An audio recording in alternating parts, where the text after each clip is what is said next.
नमस्कार मंडळी. आज मी ज्ञानेश्वरी या पवित्र ग्रंथामधील अध्याय 2 याचे सारांश मराठीत पठन करणार आहे. अध्याय 2 सांख्य योग. ह्या अध्यायात भगवान श्रीकृष्णांनी अर्जुनाला मोहाचा त्याग करून स्थितप्रज्ञ कसे व्हावे हे सांगितले आहे. संजय धृतराष्ट्राला सांगतो की पाण्यामध्ये मीठ जसे विरघळते किंवा वाऱ्यामुळे ढग जसे विरतात तसे आप्तांच्या प्रेमामुळे अर्जुनाचे हृदय पाझरले आहे.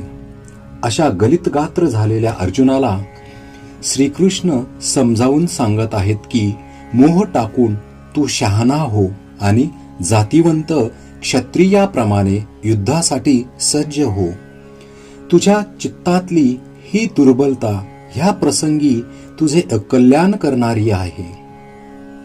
भगवान श्रीकृष्णांचे हे बोल ऐकून अर्जुन आपल्या मनातील विचार श्रीकृष्णाला समजावून सांगत आहे. तो म्हणतो की हे युद्ध म्हणजे संग्राम नसून आमच्या हातून होणारी घोडचूक आहे असे मला वाटते. धर्माचरणाचे नियम सांगतात की कुलगुरू आणि माता पिता ह्यांना संतुष्ट ठेवावे. माझे गुरु द्रोणाचार्य आणि प्रपितामह भीष्म आम्हा सर्वांनाच नित्य वंदनीय आहेत. त्यांच्याबद्दल मनात शत्रुभाव आणणे म्हणजे पापच नाही का? ज्या द्रोणाचार्यांनी ह्या अर्जुनाची धनुर्धारी म्हणून जडणघडण केली आहे त्या द्रोणाचार्याचा घात करणे म्हणजे भस्मासुरासारखे वागणेच नाही का? अशा गुरुवर्याचा घात करून राज्यसुख आणि स्वर्गसुख भोगण्यापेक्षा या जगामध्ये भीक मागून किंवा गिरीकंदरी राहून जीवन व्यतीत करणे चांगले. त्यांच्या रक्ताने माखलेले सुख मला आनंद देणारे नसेल. अर्जुनाच्या या आर्जवांचा भगवंतावर काहीच परिणाम झालेला नाही असे दिसल्यामुळे अर्जुन त्याला सांगू लागला की भगवंता, पूर्ण विचार करून मी माझे मन तुझ्यासमोर मोकळे केले आहे. मी पूर्णपणे गोंधळून गेलो आहे. मला योग्य काय आणि अयोग्य काय ह्याचा बोध होत नाही. भगवंता, तूच माझे सर्वस्व आहेस. लहान मूल ज्याप्रमाणे आईला, नद्या ज्याप्रमाणे सागराला, शिष्य ज्याप्रमाणे गुरुला मानतो त्याप्रमाणे आम्ही पांडव तुला मानतो. ह्या रणभूमीवर आम्ही कसे वागावे, कोणता धर्म पाळावा आणि कोणते नीतिनियम योग्य ठरवून आचरण करावे ते तूच मला सांग. अर्जुनाच्या स्थितीवर ज्ञानेश्वर महाराज म्हणतात की मोहरूपी सर्पाने अर्जुनाला ग्रासले आहे आणि ज्याच्या कृपादृष्टीने विष नाहीसे होते असा कृष्णरूपी गारुडी त्याचे रक्षण करण्याकरता धावून आला आहे. मेघपटलांनी सूर्य जसा झाकोळावा तसा अर्जुन ह्यावेळी भ्रमाने झाकोळला आहे. उन्हाळ्यात डोंगरावर ज्याप्रमाणे वणवा लागतो त्याप्रमाणे दुःखाने जर्जर झालेल्या अर्जुनाच्या मनामध्ये वणवा लागला आहे. श्रीकृष्ण रूप मेघ हा वणवा शांत करेल आणि तिथे ज्ञानाचा नवा अंकुर फुटेल. ही कथा सावध चित्ताने ऐका असे निवृत्तीदास ज्ञानेश्वर श्रोत्यांना सांगत आहेत. संजय धृतराष्ट्रास सांगतो आहे. अर्जुन खेदयुक्त अंतःकरणाने श्रीकृष्णाला सांगतो आहे की देवा, मला युद्ध करण्याची भीड घालू नका. मी माझ्या वडीलजनांबरोबर युद्ध करणार नाही. एवढे बोलून मोहलहरीने व्यापलेला अर्जुन स्तब्ध बसून राहिला. अर्जुनाची ही स्थिती पाहून एखाद्या वैद्याने जसे निर्वाणीचे औषध शोधून काढावे तसे भगवंतांनी वरून कठोर वाटणाऱ्या वाणीमध्ये बोलण्यास सुरुवात केली. आपल्या बाळाचे हित व्हावे म्हणून आई जसे बोलते तसे भगवंत अर्जुनाशी बोलू लागतात. ते अर्जुनाला सांगतात, अरे स्वतःला शहाण्या समजणाऱ्या अर्जुना, या कौरवांच्या नाशाचा तू शोक करतो आहेस, पण या त्रिभुवनाचे अस्तित्व तुझ्यावरच अवलंबून आहे असा मोठेपणाचा भ्रम तुला झालेला दिसतो आहे. कौरवांचा नाश करायचा नाही असे जरी तू ठरवलेस तरी ते चिरंजीव होणार नाहीत. जे स्वभावताच उत्पन्न होऊन नाश पावणारे आहेत त्याबद्दल तू शोक करू नकोस. आपल्यामध्ये असणारे चैतन्य म्हणजे परब्रह्म तत्व हे अविनाशी आहे. पाण्यावर वाऱ्यामुळे तरंग उठतात आणि वारा पडल्यावर तरंग नाहीसे होतात. तसे तरंग म्हणजे आपण आहोत. तरंग उठला किंवा नाहीसा झाला तरी पाण्याचे अस्तित्व नष्ट होत नाही.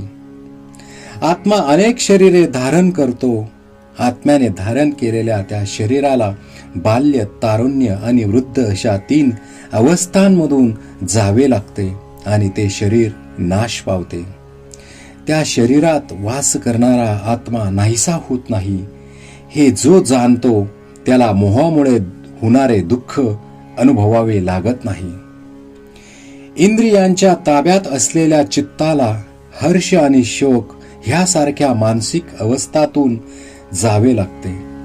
विषयोपभोग घेणारी इंद्रिये हर्ष, शोक या भावनांना जन्म देतात.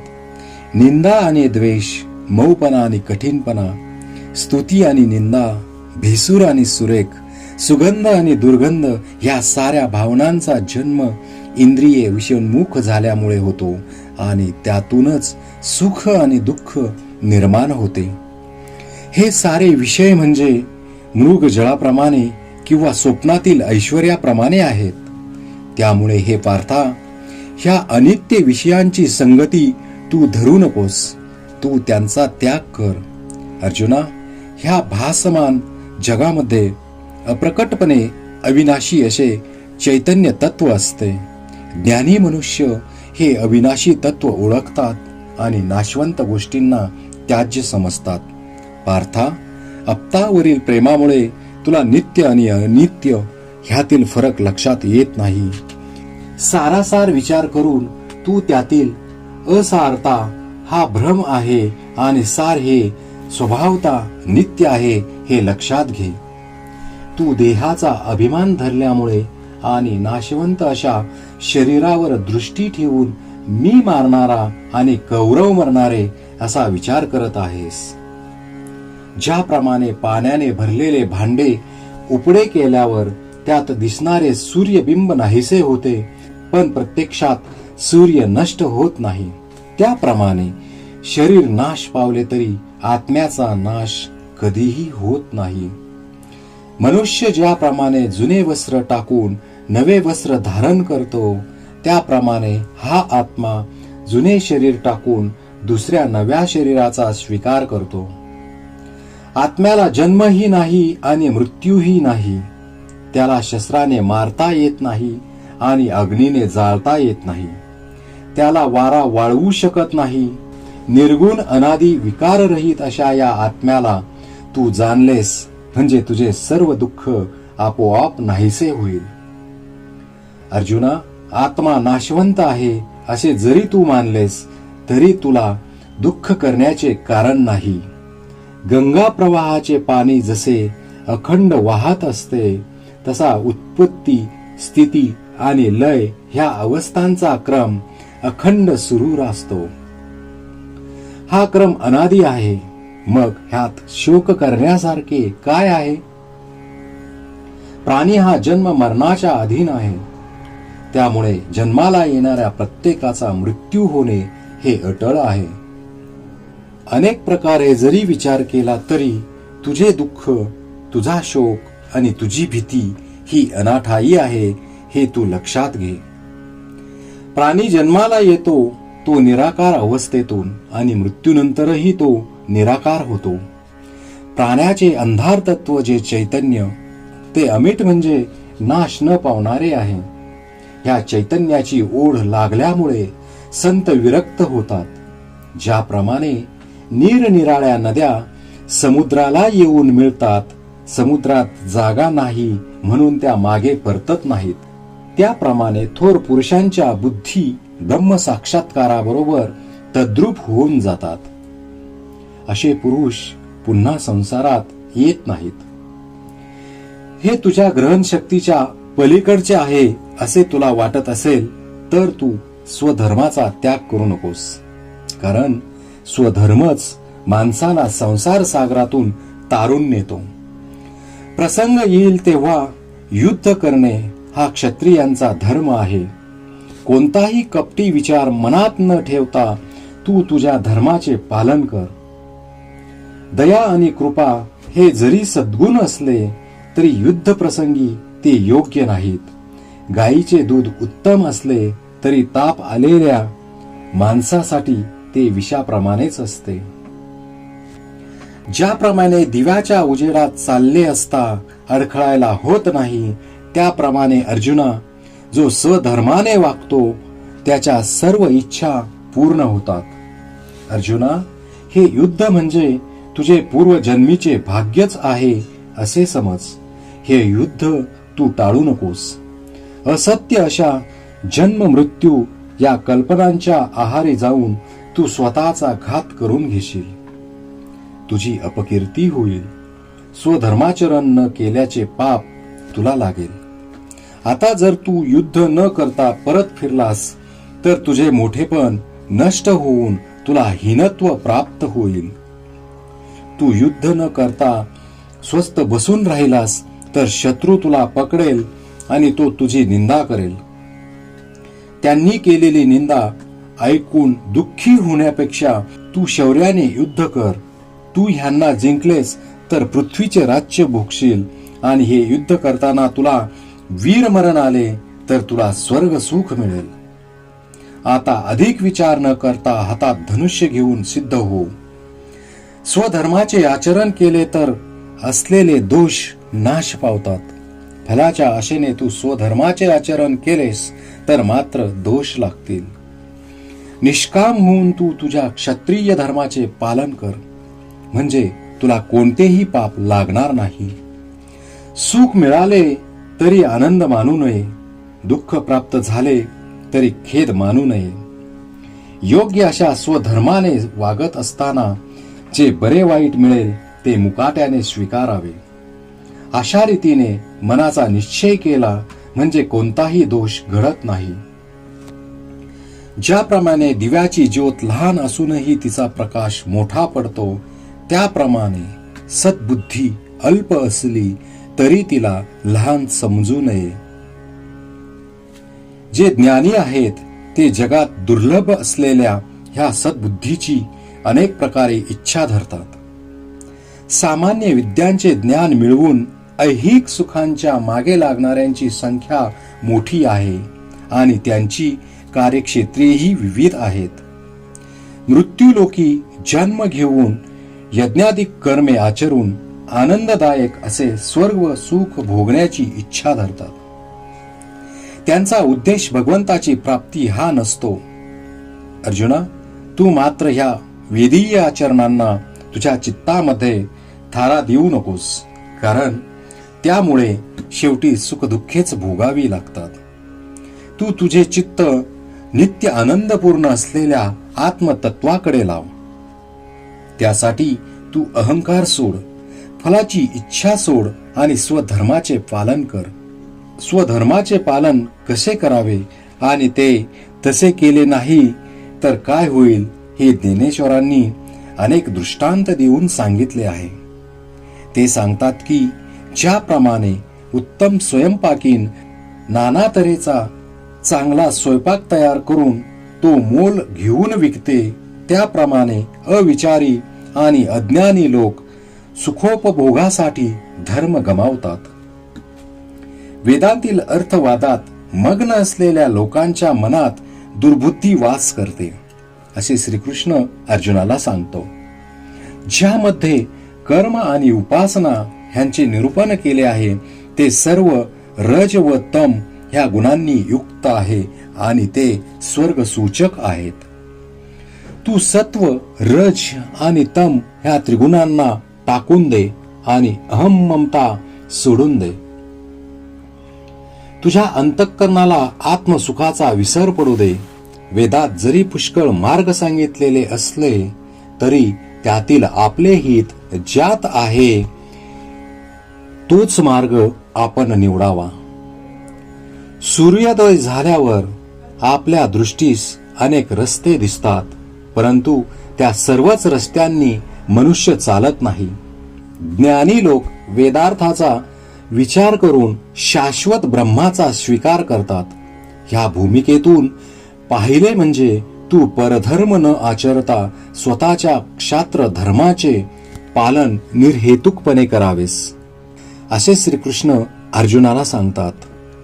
हेतुरहित आचरणामुळे तुझे कोणतेही कार्य पूर्ण झाले, असफल झाले किंवा ते मध्येच सोडावे लागले तरी तुझ्या मनात हर्ष शोक उत्पन्न होणार नाही. हेतुरहित आचरण हे ईश्वरार्पण होते. श्रीकृष्ण अर्जुनाला सांगतात की मनाची समता हेच योगाचे सार आहे. ज्या समतेत मन आणि बुद्धी ह्यांचे ऐक्य असते त्या बुद्धियोगाचा विचार केला असता कर्मयोग कमी योग्यतेचा दिसतो, पण कर्माचे आचरण केले तर बुद्धियोग साध्य होतो. कारण कर्माची उत्तरावस्था हीच स्वाभाविक योग स्थिती असते. मोहाचा त्याग करून जेव्हा तुझ्या मनात वैराग्य उत्पन्न होईल तेव्हा निर्दोष आणि घन असे आत्मज्ञान प्राप्त होऊन तू बुद्धियोगी होशील आणि तुझे अंतःकरण इच्छारहित होईल. श्रीकृष्णाचे हे भाषण ऐकल्यावर अर्जुन श्रीकृष्णाला विचारतो की स्थितप्रज्ञ कोणाला म्हणावे, तो कसा ओळखावा, ते मला स्पष्ट करून सांगा. स्थिर बुद्धी आणि निरंतर समाधी सुख भोगणारा कसा ओळखावा, तो कोणत्या स्थितीत असतो, तो कोणत्या स्वरूपात वर्णन करतो, हे कृपा करून मला सांगा.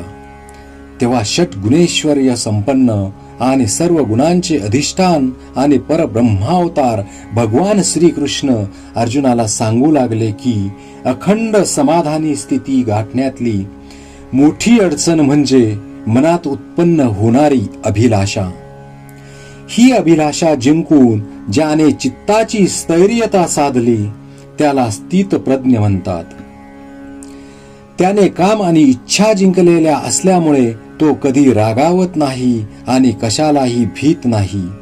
तो सर्वांशी समान दृष्टीने वागतो.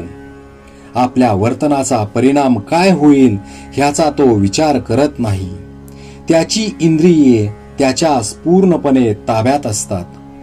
त्याचे कोणतेही इंद्रिय बुद्धीच्या अनुमतीशिवाय कोणतेही कार्य करत नाही.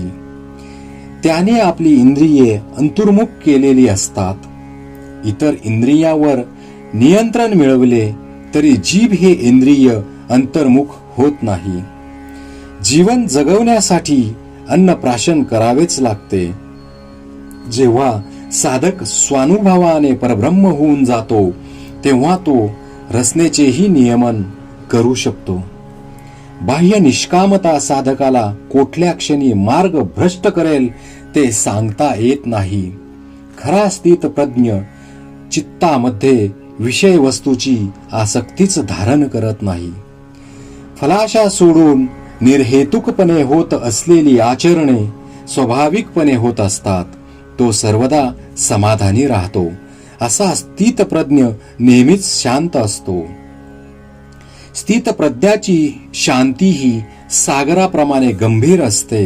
काहीही घडोवा, कुठलीही परिस्थिती त्याला व्यापो, त्याचे चित्त अविचल राहते आणि त्याचे समाधान त्याला सोडून जात नाही. अहंकार शून्य होऊन त्याने सर्व अभिलाषांचा त्याग केलेला असतो. चिंतनजन्य आत्मनंदाचा लाभ झाल्यामुळे तो स्वतःला विश्वाचा एक भाग वा अंश समजून विश्वाकडे बघत असतो. अशा स्थितप्रज्ञाला देहपाताचे दुःख नसते. तो निश्चिम अशा परब्रह्म स्थितीला पोहोचलेला असतो. स्थितप्रज्ञ म्हणजे काय, तो कसा ओळखावा, तो कोणत्या स्थितीत असतो, त्याचे वर्तन कसे असते, हे सर्व श्रीकृष्णांनी सांगितल्यामुळे अर्जुनाला आनंद झाला. 3ऱ्या अध्यायात अर्जुन आपल्या मनातील आणखी काही शंकांचे निरसन करण्यासाठी भगवंतांना काही गहन प्रश्न विचारेल. तो प्रसंग म्हणजे अमर्याद विचारामृताचा सागरच आहे. स्वतः जगदीश्वर ह्या शंकांचे निरूपण करतील असे सांगून निवृत्तीदास ज्ञानेश्वर दुसऱ्या अध्यायाचे समापन करतात. तर मंडळी, या ठिकाणी आपण अध्याय दुसरा साख्ययोग याचे मराठीतील सारांश आत्ताच आपण ऐकला. तो आपल्याला कसा वाटला तो नक्की कमेंट सेक्शन मध्ये कमेंट करून सांगा. श्री संत ज्ञानेश्वर महाराज की जय.